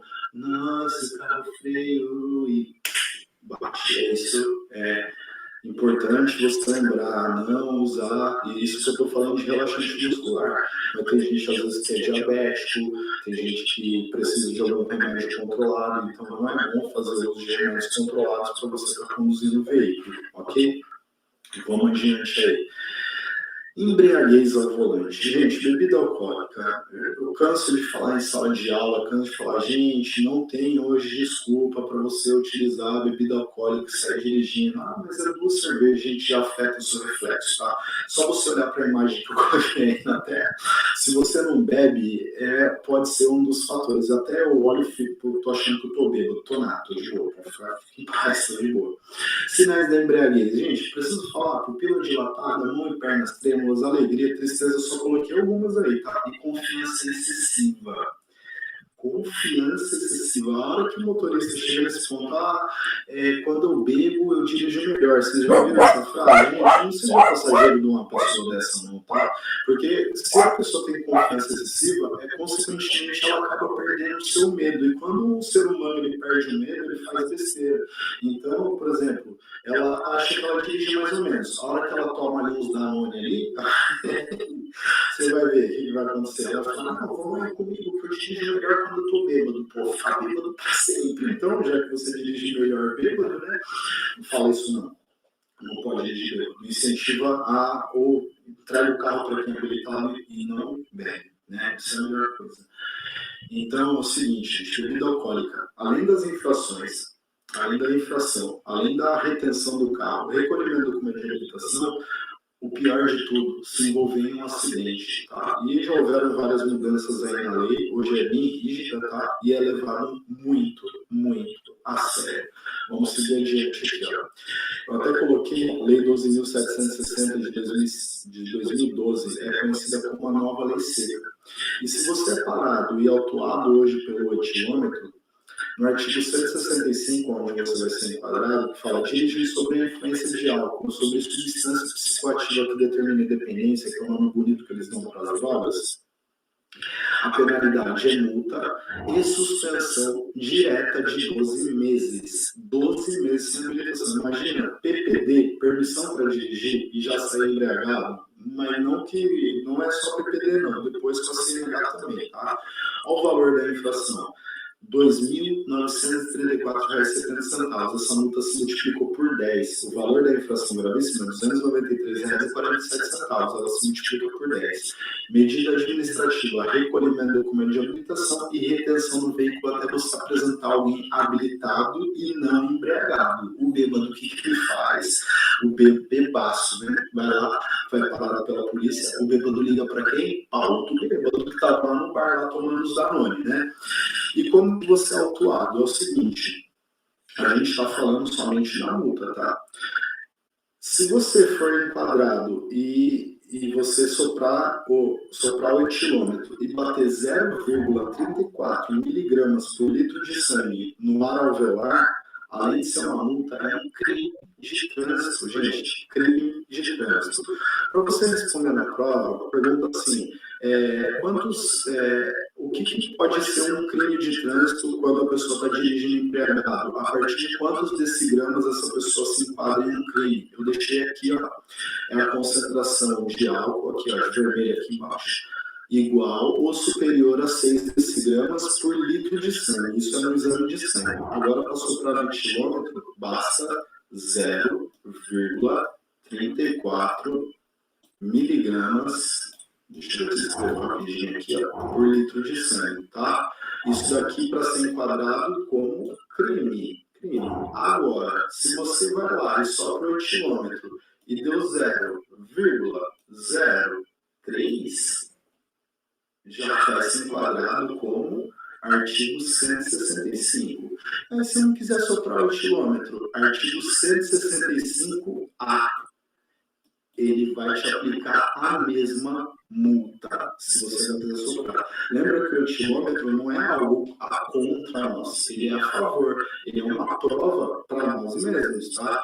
Então, muita gente vê aí e fala, não vou soprar etilômetros. Meu, você não está embriagado, você não tem que temer, tá? Vai lá e sopra que não tem tempo ruim. A lei foi alterada aí por mais 2 vezes, que até em 2016 o valor da multa era 1.915, eu não vou lembrar os centavos, R$1.915. E aí o valor da multa passou a ser R$293, isso para penalizar com força. Ainda assim, eu ouço gente na sala de aula, olha o que me fala. Isso daí para mim é dinheiro de café da manhã. Eu falei, poxa vida, dinheiro de café da manhã para mim sai de 2 anos seguidos, imagina, não dá não. Beleza, gente? Então, se beber, vocês já estão cansados de ouvir, não dirige, não tem desculpa. Por quê? Dicas de segurança que eu coloquei. Se for passageiro, não ser passageiro de um bêbado. Não dirigir embriagado. Vai de ônibus, táxi, Uber, 99 táxi, você não tem mais desculpa. Peça carona. Se for beber, arruma alguém. Você sempre conhece alguém que não bebe. Então, pede para as pessoas, dirige aí para mim hoje. Vou tomar meus Danone aqui, fica suave. Senão, gente, aplicativo ou táxi, você vai gastar menos do que você sair para beber. Você não vai gastar gasolina, você não vai gastar pneu, você não vai gastar com estacionamento, enfim, você não vai ter esse seguro nenhum. E fora que você vai poupar de ser multado e o pior de tudo, se envolver em um acidente de trânsito. Tá? Se envolver em um acidente de trânsito é pior. Hoje, se a pessoa que está embriagada se envolve em um acidente de trânsito e ela fica gravemente ferida ou vem a falecer, você pode pegar em uma detenção, de reclusão, tá? De 5 a 8 anos de cadeia. 5 a 8 anos de cadeia. Não é brincadeira, tá? Não é brincadeira. Vamos para a nossa próxima condição adversa. Condição adversa de passageiro. Gente, a gente está falando de um passageiro que é horroroso de dirigir com ele. Põe o bêbado do seu lado tenta dirigir, ele vai falar, acelera aí. Você vai falar, não vou acelerar, bêbado. Então eu vou puxar o freio de mão, tá louco? E aí você fala, caramba, aí para nisso. Não, ele vai falar, para, cara, o que foi? Vou vomitar. Aí você, lógico que você vai parar, cara. Você, né? Aí ele abre a porta e não vomita.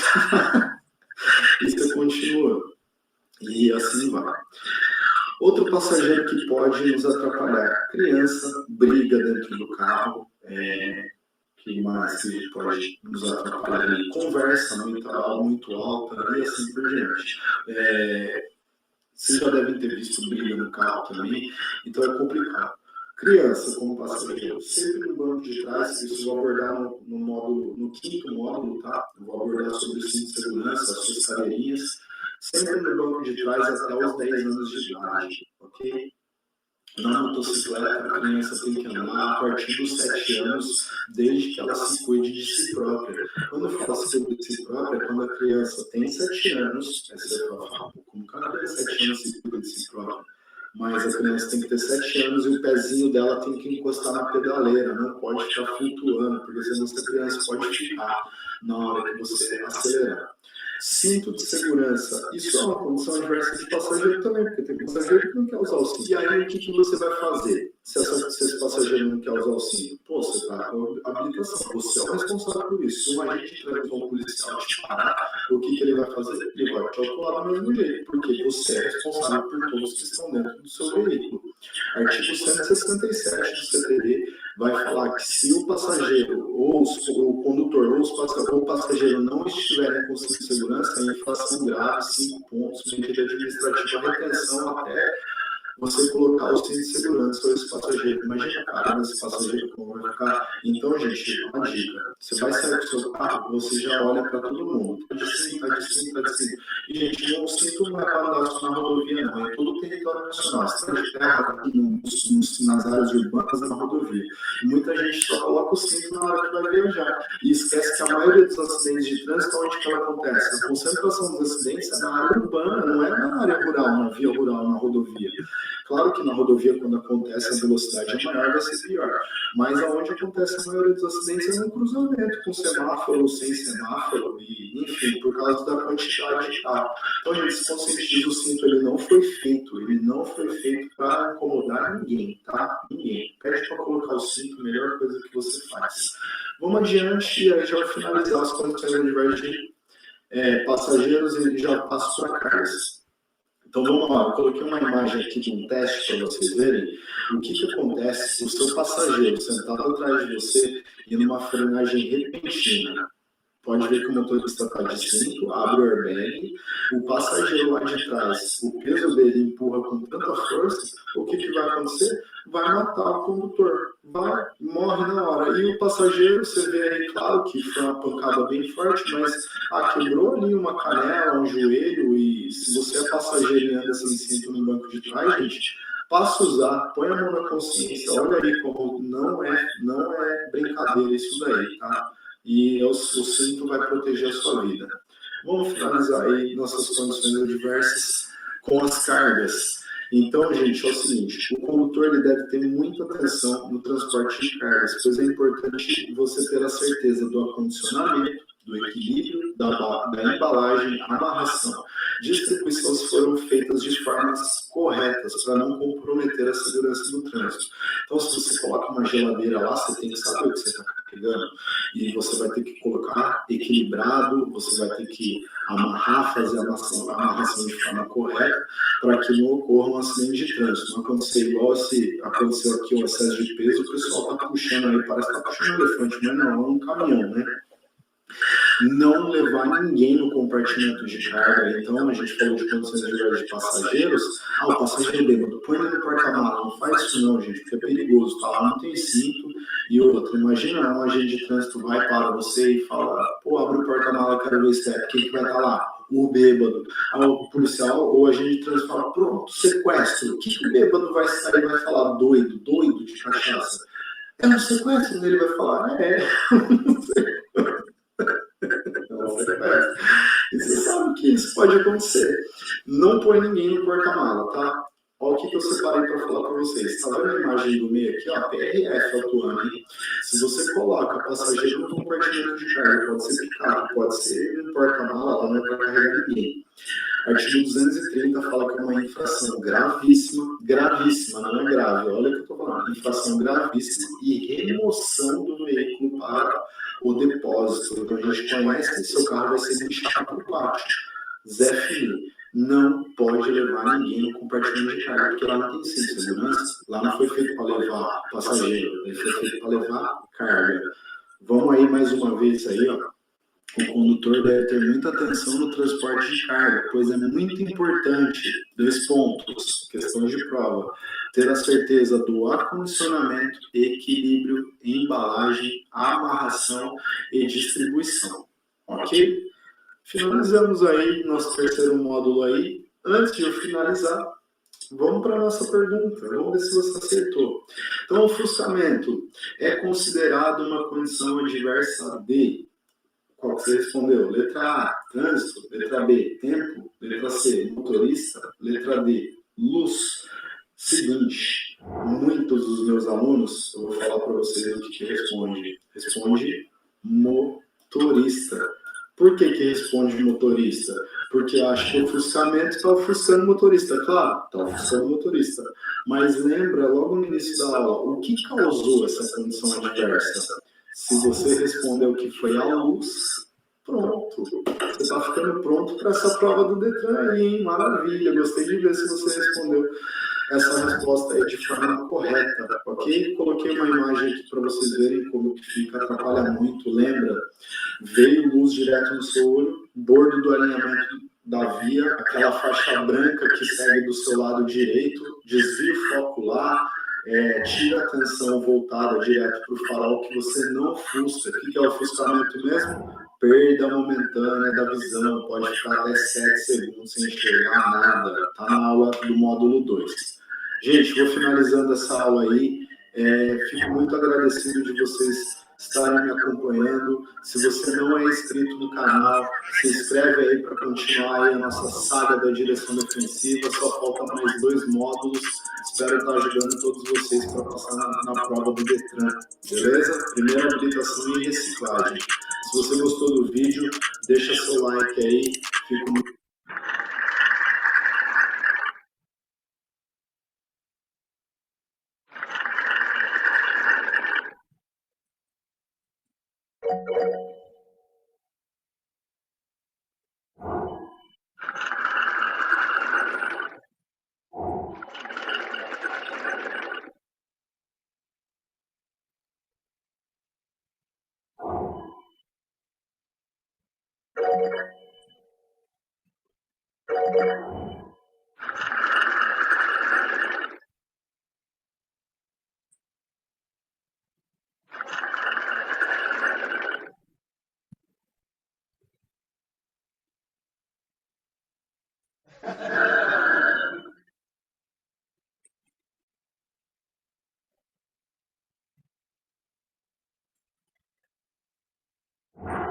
Professor, depois manda o link lá no grupo lá do vídeo dele também.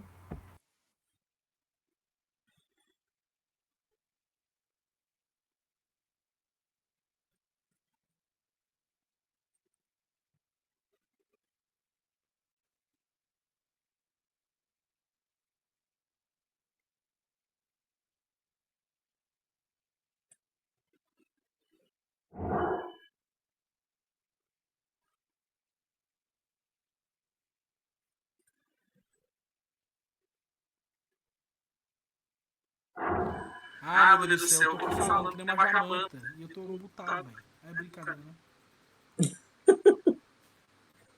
Aí eu gosto do TDAH. Desculpa que você sabe meu nome de bot rindo aí, não tá falando nada. Mas ô, Goiás. Você ouviu o que eu falei, professor? Depois manda o link lá. Eu ouvi o... e lá no grupo já tem. Beleza? Lá aí... Professor, o que foi acontecer que o senhor sumiu? Não, eu tava falando mutado, esqueci de desmutar o microfone aqui. Tô aqui falando com vocês, como assim, né? Todo mundo vai se ouvir. É brincadeira. Tem lá, viu? Genilson, eu mudei, né? O Genilson perguntou. Lá no grupo, na descrição do grupo, já lá tem vários links, né? Se você clicar lá no grupo, embaixo vai ter lá, ler mais. Aí lá embaixo tem todos os links, tá? Tem o link da playlist do YouTube, todos os links que eu passo no YouTube, eles estão lá naquela playlist. Inclusive esse daí que eu passei agora pro último, é o segundo vídeo da playlist. E o primeiro vídeo da playlist lá, ele fala das primeiras quatro funções diversas que eu expliquei pra vocês. Então a primeira parte da aula aqui, né, que eu expliquei aqui, tem um vídeo lá resumido, se você quiser. Beleza? Tem um vídeo lá resumido, se você quiser ver. Mas tá tudo lá. Tem o link da aula, tem o link dos simulados que eu passo pra vocês, né? Tudo isso aí tá lá, beleza?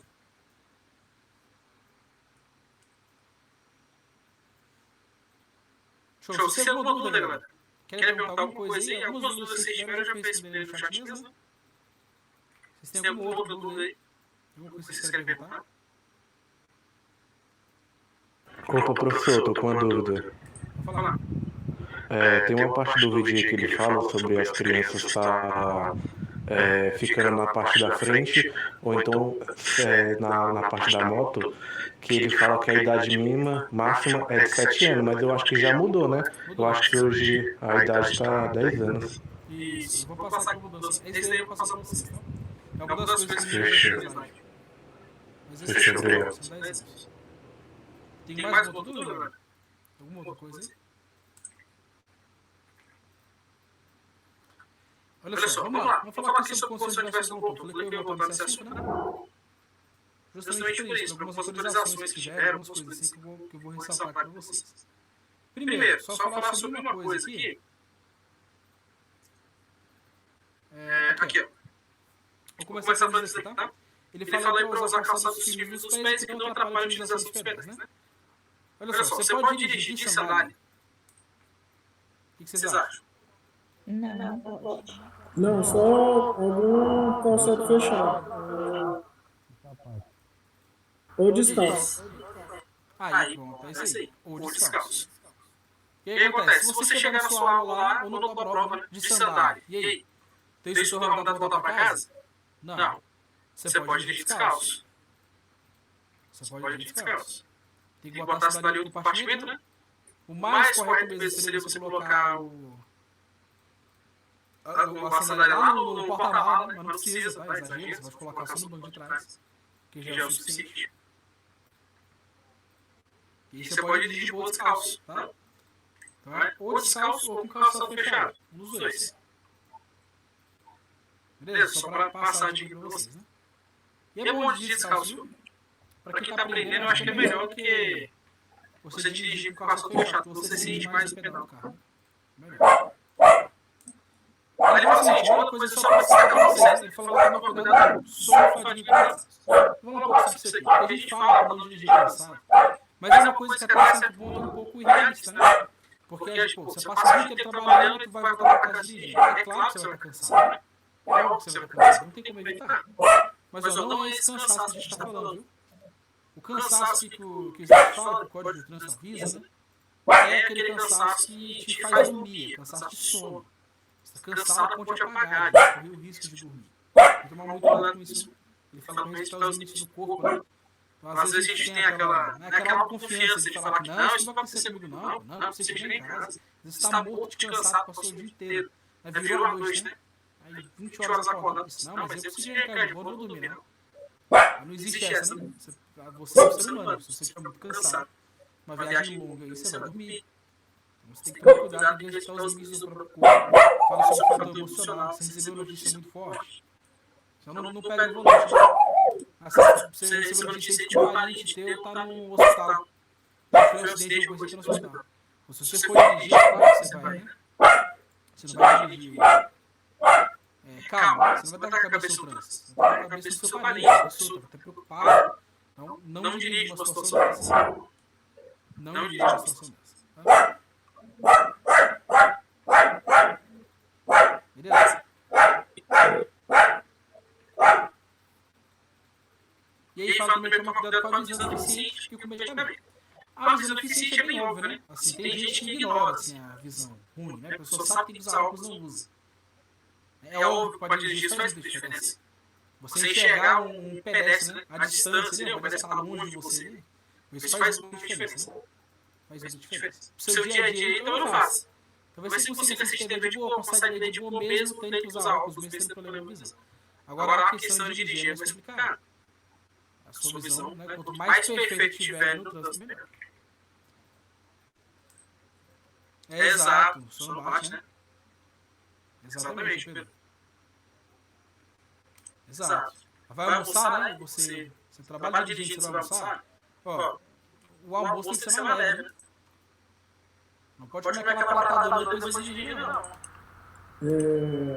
Às vezes, quando a gente está voltando do trabalho, né? Que é o cotidiano da gente, a gente já vem dormindo, né? Pega aquele trânsito mais estrutural.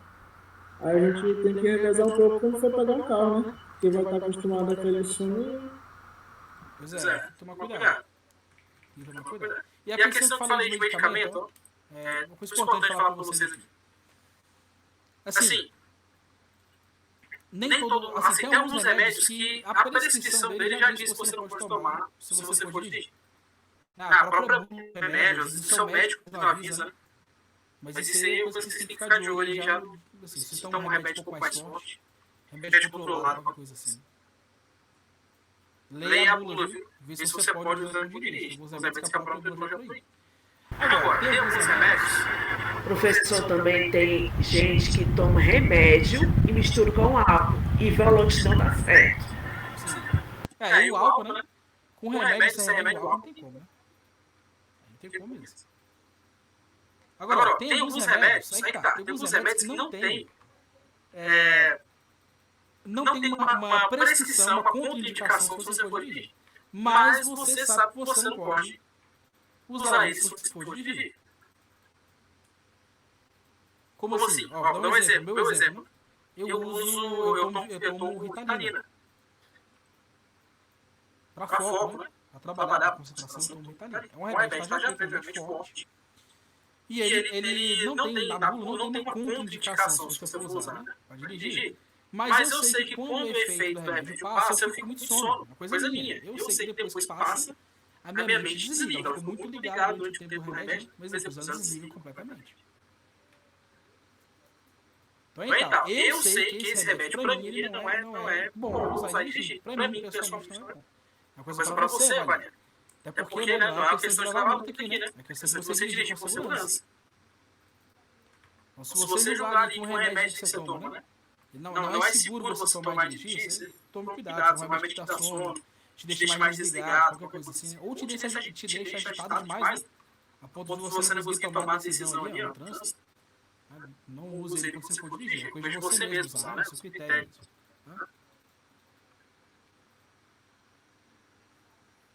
O rebite, né? Tem pessoal que usa exatamente para dirigir, né? Mas tem alguns que não é recomendado para você usar, né? Você dirige. Você tomar cuidado com isso, tomar cuidado com doenças que talvez tenha, né? Como labirintite, pressão, né? Pressão arterial. por aí vai. Bom, sobre álcool, eu não preciso falar para vocês, né? Ele falou que não funciona álcool ou qualquer substância que determine dependência. Mas eu não preciso explicar para vocês. Vocês lembram da praga, né? Precisa lembrar vocês da praga aqui, ó. Eu acho que é uma coisa que todo mundo tem que ter essa consciência, né? Álcool e direção são duas coisas que não combinam. Sim. E aí vocês estão ligados, né? Usou o álcool, foi dirigir, quem que tá no teu colo ali? Não é possível que eu vou ter que desenhar pra vocês, não. Não, eu não preciso desenhar não, que eu sei. É o capeta, tá assoprando no ouvido. É isso aí, ó. Sobe no carro e vai dirigir pra tu ver, né? O capeta tá no teu colo lá, dando tapinha na tua cara pra tentar lá. Por mim, eu aumentaria a multa, eu botaria uns 5 mil, porque todo mundo sabe que a gente só vai mudar quando mexe no nosso bolso. Infelizmente, né? Infelizmente, mas é isso aí. Rita deve ser GC, Vladimir, precisa sim. Realmente tá já preto, né? Realmente tá já preto, você precisa de GC. E por último, vamos falar aqui sobre a questão do cinto, né? Olha só. Primeiro o cinto para um adulto mesmo, né? Ele está mostrando o jeito certo, ele fala aqui, inclusive, né? Ó, você tem que encostar bem no banco antes de botar o cinto, para ele ficar bem ajustado. Ele tem que passar no ombro, não pode ficar tocando no pescoço. Tem que estar abaixo da cintura. Vou falar para vocês o dispositivo que traz o cinto, não usando enrolado, retorcido, tá retinho. Então, eu resumo desse jeito aí, ó. Nesse caso aqui, né? Vou dar um zoom aqui pra vocês verem. Ó, tem como estar regulando esse cinto? Tem como se regular a altura, tá? A maioria dos cintos você consegue regular a altura dele aqui, do lado, assim, na ponta do cara, do carro, onde o cinto fica preso. A maioria dos carros tem uma regulagem de altura, não são todos, viu? Normalmente, na maioria, quando eu vou, eu sinto praticamente pegando no meu pescoço, é tão confortável. Pois é, dependendo do veículo tem como sim, viu? Não são todos, mas a maioria dos veículos tem como se regular a altura, tá? E aí, se for o caso, você pode usar alguma coisa que você sentar e ficar mais alto, viu? Você pode usar uma almofada, alguma coisa assim pra você ficar mais alto. Não tem problema, tá? Pode usar também. Então, ó, o normal é isso aí, ó. Cinto no ombro, não tá pegando no pescoço, tá passando abaixo do quadril, né? Abaixo da barriga de cebola. Ele não tá retorcido virado. Tá tudo certo, esse cinto aí tá correto. É o jeito correto de usar. Se você não usar desse jeito aqui, viu, cara, tudo certo, e tu sofreu um acidente, o cinto ele vai mais te machucar do que te proteger. O cinto colocado do jeito certo, ele encostando no pescoço, ele pode simplesmente quebrar o pescoço na batida. Você pode ou morrer ou ir pra uma cadeira de rodas, assim, muito fácil. O cinto aqui, ó, acima da cintura, ele pode machucar seus órgãos internos. E o cinto retorcido, ele pode não travar numa batida. Então você tem que usar do jeito certo, ou o cinto não vai adiantar de nada. Pelo contrário, pode até te machucar, né? E aí tem um detalhe, ele mostra aqui, ó, uma mulher que usa o cinto, né? Ó, as recomendações são as mesmas, tá? Para uma mulher, isso não faz diferença. A questão aqui, eu já vi isso acontecer aí, e por incrível que pareça é mais comum do que eu imaginava. Você não pode passar, você mulher principalmente, você não pode passar o cinto, ó, pelo lado do peito, do seio. Tem mulher que usa o cinto aqui pelo lado, né? Passa o cinto de lado. Não pode, viu? Não pode. Eu tive alguns alunos na prática que faziam isso. Teve um aluno que quase reprovou. Eu puxava o olho dela lá para usar o cinto do jeito certo, só que no dia a dia ela continuava usando do jeito errado, passando o cinto pelo lado ali. E aí chegou na hora da prova. Chegou na hora da prova ali, ela fez isso, usou o cinto do jeito errado, levou ponto na prova, mas não reprovou porque não cometeu nenhum outro erro. Pessoal, é até às 10 da aula, viu? Ontem a gente terminou mais cedo, mas a aula é até às 10, tá? Vocês vão dar um reportezinho no chat aí. Até às 10. Beleza? Para terminar, vamos falar aqui sobre o ajuste para criança, né? Ó, criança menor de 10 anos deve transportar no banco traseiro. Então, para dar no banco da frente, tem que ter 10 anos e tem que ter a altura para usar o cinto sem nenhum auxílio. Tá? Quais que são os auxílios? Não, eu sou da aula teórica, viu, Vladimir? Quais que são os auxílios? É a cadeirinha, que é até 1 ano de idade, o código de trânsito considera recém-nascido, né? Tem que ser colocada para trás, porque numa batida, né, vai proteger aqui a cabeça, né, a coluna vertebral da criança, que é uma parte bem sensível, tá? Então até 1 ano de idade, né, que é recém-nascido. Você vai colocar assim, virado para trás. Depois dos 1 ano de idade, de 1 ano até 4 anos ali, mais ou menos. Você vai botar a criança na cadeirinha, mas com a cadeirinha virada pra frente, porque os pés, né? Não vão caber aqui nesse espaço. Né? Você bota a cadeirinha em cima mesmo, tá? Prende a cadeirinha ali no cinto do carro, prende a criança na cadeirinha. Isso até os 4 anos de idade. Depois dos 4 anos de idade, e a criança tem da altura, você vai usar esse booster, esse assento de elevação. Olha só, a criança está usando, essa imagem, ela está usando o cinto do carro. Ela só está usando o assento para ficar na altura apropriada para usar o cinto do carro. Mas a ideia é que depois dos 4 anos, ela tem na altura, né? Para usar esse assento, você vai colocar lá no assento. Se mesmo o assento ficar baixo e o cinto ficar pegando no pescoço, aí você volta a usar a cadeirinha até a altura para usar esse assento aí, tá? E ficar preso para o cinto do carro mesmo. Sempre só deixa a criança mais alta, né? E aí lembrando, para ela andar ali no banco de trás, sem nenhum auxílio, ou no banco da frente, são 10 anos de idade. E a altura para usar o cinto ali, sem nenhum auxílio. Aí você pode colocar no carro normal ali, né? Como você coloca em qualquer pessoa, tá bom? Beleza. É isso. O conteúdo de hoje é isso. Amanhã não tem aula. Quarta-feira não tem aula. Tem da altura. E os 10 anos, mano? Tem que ter 10 anos. Antes de 10 anos, mesmo na altura, tem que usar o assento. Tá? Tem que ter 10 anos e a altura para usar o cinto, sem nenhum auxílio. Amanhã não tem aula, viu, galera? Amanhã não tem aula. A gente volta na quinta-feira, nesse mesmo horário, viu? Quinta-feira, nesse mesmo horário. A gente volta e tem aula de novo. Amanhã não tem aula. Aproveita para fazer simulado, viu? Pode encerrar a aula, tá? Obrigado, professor. Bom trabalho, viu? Valeu. Obrigado. Pedro, porque eu não posso dar nas quartas. Eu peço que eles não marcarem. É uma questão minha, pessoal. Eu não posso dar na quarta-feira. Eu tenho um compromisso na quarta-feira. Aí eu peço para não marcar. Entendeu? Não é nada de sério. Então, ó. Amanhã não tem aula, a gente volta aqui, viu? Pode encerrar a aula, tá? Pode encerrar a aula. Boa noite para todos. Bom descanso. Bom dia amanhã, né? A gente se vê de novo na quinta-feira. Beleza? Qualquer coisa eu tô lá no grupo, né? Valeu, galera. Boa noite pra todos aí. Bom descanso pra todos vocês. Hoje é meu aniversário. Cadê? Cadê os aplausos aí? Valeu, galera. Olha os aplausos aí. 28 aninhos, 28. Olha aí. Uma criança. Aí, beleza, galera. Boa noite pra todos, parabéns aí, viu? Quinta-feira estamos de volta. Valeu, galera.